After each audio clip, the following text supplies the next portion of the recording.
You sit up on your side, knees bent at 90 degrees, and you're keeping your core engaged with the underhand out at 90 degrees from the body. The opposite hand is going to maintain contact with the ground all the way around. You want to keep making sure that your core is still engaged.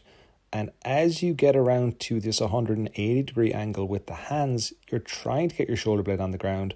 But if you can't do it, don't force it just yet. Okay, over time you will be more open through your upper back and you will be able to do this. For now, just go to where you can from a comfort standpoint. And again, we're keeping our core tight, keeping our knees at 90 degrees.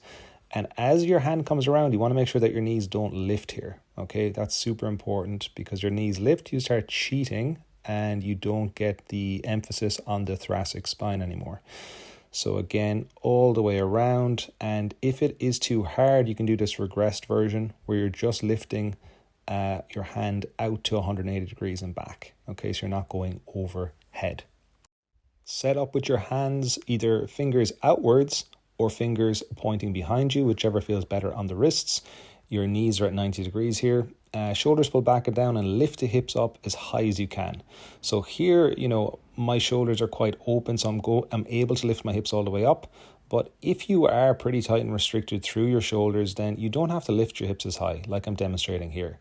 Okay, as long as you're feeling a stretch through the front of the shoulders, the chest area, over time you will be able to lift this high. And then if you want to progress it, you can go up onto one foot and even extend the foot as well to get even more of a challenge out of this exercise. Most important thing with this one is the distance that the hands are apart. So if you're using a dowel rod and it's very uncomfortable, you're going to have to use a band instead, which I'll demonstrate later. And the important thing here is you're keeping your abs engaged, your glutes switched on as you're lifting your arms overhead. You don't want to be arching your lower back like I'm showing here. And then the second one is shoulder extension. So again, this is sped up. You can go nice and slow. Again, we don't want to arch your back. Lastly, you can use a band. If your shoulders are tight in the dowel, use a band instead, because with the band, you can basically pull the band apart more so you can actually have the range to move into the full range of the exercise.